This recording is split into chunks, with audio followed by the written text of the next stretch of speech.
अस्सलामुअलैकुम स्टूडेंट्स, आज हम 7th क्लास कंप्यूटर का चैप्टर नंबर 1 स्टार्ट करने जा रहे हैं। इसका नाम है हार्डवेयर बेसिक्स। तो हम पढ़ेंगे इस चैप्टर के अंदर कि हार्डवेयर क्या होती है और उस हार्डवेयर से रिलेटेड जितनी भी चीज़ें हैं हमारे कंप्यूटर के साथ हम उन्हें पढ़ेंगे। तो स्टार्ट करते हैं चैप्टर को। सबसे पहला टॉपिक है हमारा कंपोनेंट्स ऑफ कंप्यूटर। कंप्यूटर के कंपोनेंट्स क्या हैं? बेसिकली हम सबसे पहले कंप्यूटर को दो हिस्सों में डिवाइड करते हैं। दो हिस्से, हमारे कंप्यूटर के दो हिस्से होते हैं, एक होता है हार्डवेयर और एक होता है सॉफ्टवेयर। हमने यहाँ पे पढ़ना है, एक हमारे पास दो हिस्से हैं, हार्डवेयर और सॉफ्टवेयर, और हमारा चैप्टर है यहाँ पे हार्डवेयर के बारे में। इसलिए हम इस चैप्टर के अंदर हार्डवेयर से रिलेटेड सारी चीज़ों को कवर करेंगे इंशाल्लाह। तो हम स्टार्ट करते हैं हार्डवेयर से। हार्डवेयर होता क्या है? The physical parts of the computer which can we touch is called hardware. वो तमाम कंप्यूटर के हिस्से जिन्हें हम टच कर सकते हैं, जिन्हें हम फील कर सकते हैं, वो तमाम हार्डवेयर होते हैं। जैसे कि यहाँ पे देखें, ये आपके पास एक कंप्यूटर की डायग्राम बनी हुई है। ये आपके पास आपका मॉनिटर है, ये कीबोर्ड है, ये माउस है और ये सीपीयू है। आप इन सब को टच भी कर सकते हैं। आप कीबोर्ड से टाइप करते हैं, उसे टच करते हैं, माउस को ड्रैग करते हैं, उसे भी टच करते हैं। इसी तरह मॉनिटर को भी टच कर सकते हैं और सीपीयू को भी। ये सारी आपकी हार्डवेयर की एग्जाम्पल्स हैं। इसके बाद हमारे पास अगला जो टॉपिक है वो है सॉफ्टवेयर। सॉफ्टवेयर क्या होता है? तो सॉफ्टवेयर क्या होता है? Software is basically a set of instructions given to the computer to perform a specific task. एक खास काम करने के लिए जो हम इंस्ट्रक्शंस अपने कंप्यूटर को देते हैं, जिसे वो प्रोसेस करने के बाद हमें आउटपुट देता है, उसे हम कहते हैं कि वो सॉफ्टवेयर है। तो सॉफ्टवेयर हमारे कंप्यूटर के अंदर मौजूद होते हैं, इन्हें हम टच नहीं कर सकते, इन्हें हम सिर्फ देख सकते हैं।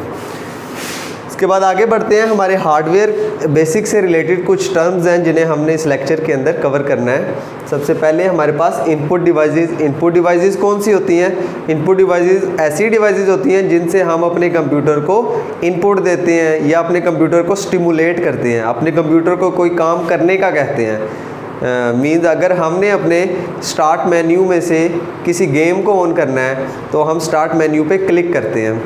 तो क्लिक कर रहे हैं तो हम बेसिकली अपने माउस से अपने कंप्यूटर को इंडिकेट कर रहे हैं कि मैंने फ़लाँ प्रोग्राम को ओपन करना है। तो माउस हमारी इनपुट डिवाइस होगी। हम उस माउस के ज़रिए अपने कंप्यूटर को इनपुट दे रहे हैं कि वो गेम को ऑन करे, गेम चला दे। ठीक है, तो ऐसी तमाम डिवाइसेस जिनसे हम अपने कंप्यूटर को इनपुट देंगे वो तमाम इनपुट डिवाइसेस होगी। जैसे कि एक हमारा माउस में इनपुट डिवाइस है जिससे हम अपने कंप्यूटर को इनपुट देते हैं। इसी तरह हम कीबोर्ड से टाइप भी करते हैं, तो कीबोर्ड के बटन से भी हम अपने कंप्यूटर को इनपुट दे रहे होते हैं। तो कीबोर्ड भी हमारा इनपुट डिवाइसेस के अंदर शुमार होगा। इसी तरह हमारे पास आ जाती हैं आउटपुट डिवाइसेस। आउटपुट डिवाइसेस ऐसी डिवाइसेस होती हैं जो हमें रिज़ल्ट देती हैं, जो हमें आउटपुट देती हैं। जब हमने इनपुट दिया है तो कंप्यूटर उसे प्रोसेस करेगा, प्रोसेस करने के बाद हमें आउटपुट देगा। सपोज़ मैंने अपने कंप्यूटर को इनपुट दी थी कि वो एक वीडियो को चला दे। मैंने माउस के ज़रिए इनपुट दी कि वो एक वीडियो को चला दे। अब वो जब वीडियो को चलाएगा तो वीडियो आपके सामने चल जाएगी। अब वीडियो ना तो कीबोर्ड पे चल सकती है, ना माउस पे चल सकती है, ना ही सीपीयू पे चल सकती है। वीडियो तो आपको यहाँ पे चलती हुई नज़र आएगी आपके मॉनिटर के ऊपर। ठीक है, आपका रिज़ल्ट आपको यहाँ पे मॉनिटर पे मिल रहा है। तो मॉनिटर आपकी इसी तरह से क्या हो गई? Output device. इसी तरह आपके कंप्यूटर के साथ जो प्रिंटर अटैच होता है उसे भी हम आउटपुट डिवाइस कहते हैं। कि अगर हमने कोई प्रिंट लेना है तो हम अपने माउस के ज़रिए तो अपने कंप्यूटर को इनपुट दे रहे हैं कि वो प्रिंट निकाले, लेकिन प्रिंट तो आपके प्रिंटर में से निकल रहा है। आपको रिज़ल्ट और आउटपुट दे रहा है आपका प्रिंटर, इसीलिए प्रिंटर आपकी एक आउटपुट डिवाइस है। आगे बढ़ते हैं स्टोरेज डिवाइसेस। स्टोरेज डिवाइसेस क्या होती हैं? वो तमाम डिवाइसेस जिनके अंदर हम अपना कोई भी डाटा स्टोर करते हैं। किसी भी किस्म का डाटा हो सकता है, उसे हम अपने उस डिवाइस के अंदर स्टोर करते हैं, वो हमारी स्टोरेज डिवाइसेस होती हैं। उसमें हमारी यूएसबी भी आ जाती है, उसमें हमारी हार्ड डिस्क भी आ जाती है, उसमें हमारी कंप्यूटर की रैम भी आ जाती है। इसी तरह आगे पढ़ते हैं जी कम्युनिकेशन डिवाइसेस। कम्युनिकेशन डिवाइसेस क्या होती हैं? कि कोई भी दो डिवाइसेस के अंदर कनेक्शन बिल्ड करने के अमल को हम कहते हैं कि ये दो डिवाइसेस के दरमियान हमने कम्युनिकेशन बिल्ड कर दिया है। और वो तमाम डिवाइसेस जो इस कनेक्शन को बिल्ड करने में काम आती हैं और मददगार साबित होती हैं, उन्हें हम कम्युनिकेशन डिवाइसेस कहते हैं। इसकी एग्जांपल हम वायर भी ले सकते हैं। हम एक वायर के ज़रिए भी दो सिस्टम्स को कनेक्ट कर सकते हैं। हम किसी मॉडेम या किसी राउटर के ज़रिए भी किसी सिस्टम को कनेक्ट कर सकते हैं। इसी तरह आगे बढ़ते हैं जी सिस्टम यूनिट। तो सिस्टम यूनिट क्या होता है? यहाँ पे आपको ये बॉक्स नज़र आ रहा है जिसे हम सीपीयू कहते हैं। इसको हम सिस्टम यूनिट भी कहते हैं, इसका दूसरा नाम होता है सिस्टम यूनिट, जिसे हम एक रेक्टेंगुलर बॉक्स की तरह होता है। इसके अंदर वो तमाम डिवाइसेस होती हैं जो हमारे डाटा को स्टोर भी करती हैं, प्रोसेस भी करती हैं। इसके अंदर तमाम स्लॉट्स भी मौजूद होती हैं जिसके अंदर अपने माउस, कीबोर्ड सबको इंसर्ट कर सकते हैं। इसके अंदर मदरबोर्ड भी मौजूद होता है जिसके ऊपर तमाम डिवाइसेस आपस में कनेक्ट होती हैं। इसको हम सिस्टम यूनिट भी कहते हैं। इसके बाद हमारे पास आ जाता है मदरबोर्ड। तो मदरबोर्ड हमारे सिस्टम यूनिट का ही हिस्सा है। हमारे इस सिस्टम यूनिट के अंदर मदरबोर्ड मौजूद होता है। मदरबोर्ड के ऊपर हमारी तमाम डिवाइसेस आपस में कनेक्ट होती हैं। मतलब कि एक मदरबोर्ड होता है और उस मदरबोर्ड के ऊपर हमारी तमाम स्टोरेज डिवाइसेस, हमारी प्रोसेसिंग डिवाइस तमाम आपस में कनेक्ट होती हैं। यहाँ पे मैं आपको एक डायग्राम दिखा रहा हूँ मदरबोर्ड की, ये आप देख लें। ये मदरबोर्ड की एक डायग्राम है, आपको इसमें क्लियर हो गया होगा कि किस तरह डिवाइसेस आपस में मदरबोर्ड के ऊपर कनेक्ट होती हैं। अच्छा जी, इसके बाद हमारे पास आ जाता है जी प्रोसेसर।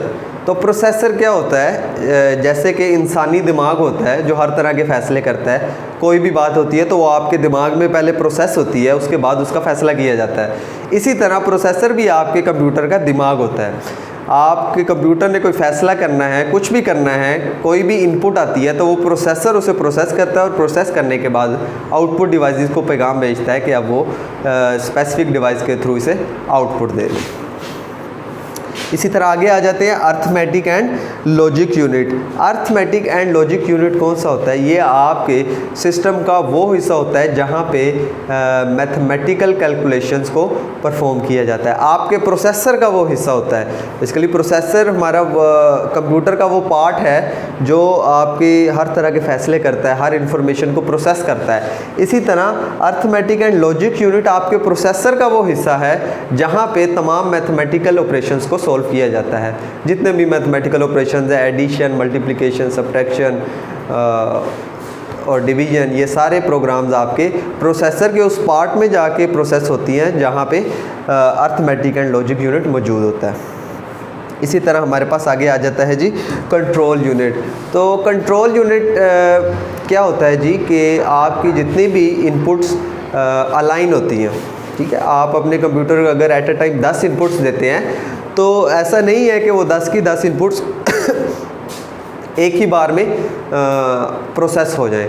उन इनपुट्स को अलाइन कर दिया जाता है। जैसे कि पहली इनपुट आपने दी कि आप एक वीडियो चला दें, तो वो जब तक वो वीडियो प्रोसेस नहीं होगी, जब तक वो प्ले नहीं होगी, तब तक उसके बाद दी जाने वाली इनपुट जो है वो वहाँ पे स्टॉप हो जाएगी, अलाइन हो जाएगी। तो कंट्रोल यूनिट एक ट्रैफिक पुलिस मैन की तरह जॉब करता है कि ये तमाम आने वाली ट्रैफिक को रोकता है और किस ट्रैफिक को गुजरने देना है, किस ट्रैफिक को रोकना है, किसको किस सिमत में भेजना है, ये सारा कंट्रोल यूनिट का काम होता है। और इसके बाद हमारे पास आ जाती है मेमोरी। मेमोरी बेसिकली हमारे पास दो तरह की होती है, एक होती है रैम और एक होती है रोम। रैम हमारी जो होती है वो टेम्परेरी स्टोरेज डिवाइस होती है। कोई भी इंफॉर्मेशन प्रोसेस होने से पहले और प्रोसेस होने के बाद इसमें टेम्परेरी तौर पे, आर्जी तौर पे स्टे करती है। और इसी तरह जो हमारी दूसरी टाइप ऑफ मेमोरी है रोम, यहाँ पे आपकी इंफॉर्मेशन प्रोसेस होने के बाद परमानेंटली स्टोर कर दी जाती है। ये था बच्चों आज का हमारा पहला लेक्चर। शुक्रिया।